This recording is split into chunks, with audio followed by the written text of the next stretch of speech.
Christophe Barbier dans le studio. Bonjour Nicolas. Bonjour Christophe. Dans quelques instants, à 7h45, eh bien, vous allez poser quelques questions à Eva Sas, députée Europe Écologie Les Verts, députée de Paris.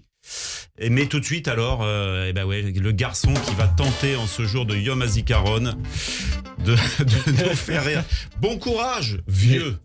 Merci Nicolas. Bonjour Nicolas, bonjour à toutes et à tous, bonjour. Alors oui, je sais, semaine difficile, époque compliquée, les guerres, flambée de l'antisémitisme, racisme, les délires de Trump, le RERB. Mais ne vous inquiétez pas, c'est le retour des beaux jours.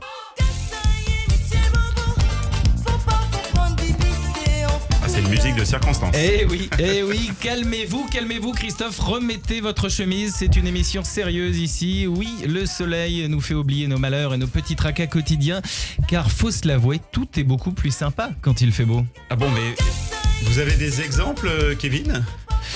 Oh que oui, que j'en ai des exemples. J'en ai plein ma besace, mon petit monsieur.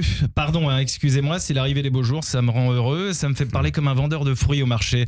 Alors déjà pour commencer, hommage à une de mes précédentes chroniques, c'est la fin des doudounes sans manches. Allez, remusique pour fêter ça. Oh bah,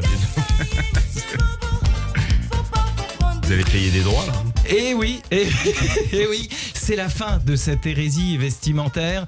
Oui, Christophe, je ne relancerai pas ce débat avec vous pour la simple raison que je l'ai gagné. Fini les factures de chauffage, le nez qui coule, les pulls moches mais confortables, les bonnets, les moufles, les écharpes. Non, petite exception pour les écharpes car on peut avoir chaud mais savoir rester élégant. C'est aussi le retour des pique-niques, ce moment qui existe uniquement l'été parce qu'on n'imagine pas faire un pique-nique en novembre. Ce qui est agréable dans le concept du pique-nique, c'est qu'il fait beau. Parce que si on y réfléchit 2 secondes, le pique-nique, c'est juste un repas où on est mal assis, au bout d'une demi-heure on a mal au dos, on n'a plus de sang dans les jambes et on essaie de trouver une position que même le yoga Bikram n'aurait pas imaginé. Tout ça pour manger une salade de pâtes soi-disant rafraîchissante, alors qu'il n'y a rien de rafraîchissant puisqu'on mange des pâtes. Tout ça pour se faire agresser par des guêpes ou pire par du pollen, ce qui nous fait comprendre que l'espèce humaine est finalement peu de choses. Parce qu'on a beau avoir construit les pyramides, on se fait quand même terrasser par un bouquet de tulipes. Tout ça pour manger un cake aux olives, qui est un plat que je qualifierais d'oubliable. Ah mais je suis pas du tout d'accord, c'est agréable un cake aux olives, Kevin, franchement. Non.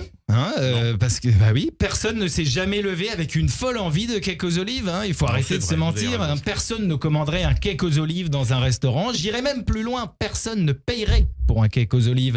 Donc si on récapitule, le pique-nique c'est être mal assis, manger de la nourriture pas ouf, en se faisant racketter par des guêpes, le tout en respirant du pollen. Mais quand même, c'est un moment agréable car je dois bien l'avouer, tout est plus sympa quand il fait beau. Ah oui. Par exemple, le vélo, c'est pas Madame Sass qui va me contredire.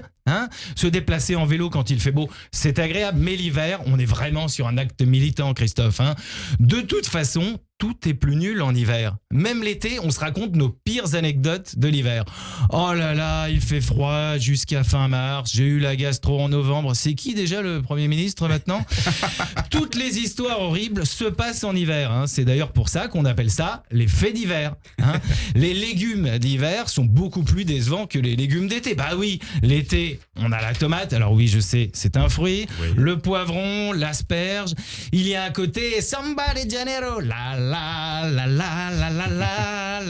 Alors que l'hiver, on a quoi ? Le navet, les carottes, le topinambour, que des aliments de la Première Guerre mondiale, en somme. C'est aussi déprimant qu'un concert acoustique d'Alain Souchon. Ah oui, n'oublions pas la reine de la déprime, la Blette. Ça somme comme une tragédie, non ? Ablette de Shakespeare ou la Blette du Gévaudan. Désolé pour les fans de la Blette, mais j'en ai mangé toute ma vie et c'est un amour impossible, un peu comme Roméo et Juliette. Bon, j'arrête les jeux de mots avant que les auditeurs saignent des oreilles. Avouez que ce serait bête, pardon. J'arrête mes bêtises. Enfin, tout ça pour vous dire, il fait beau, profitez, même si le monde part à volo, même si l'actualité est morose et qu'on ne trouve rien pour réchauffer nos cœurs. Espérons que le soleil réchauffe nos corps, car comme le dit la chanson, la misère serait moins pénible au soleil. Merci de m'avoir écouté et bonne journée. Kevin Derblum, mission réussie, vous nous avez déridé, donné du plaisir. Merci. n'aimez pas du tout les légumes. Hein, faut qu'on se reparle. On va se reparler, Nicolas. Un homme qui aime beaucoup les légumes, c'est Christophe Barbier également. Y compris les grosses légumes de la politique. Mais ce matin, nous avons une députée de terrain comme invitée.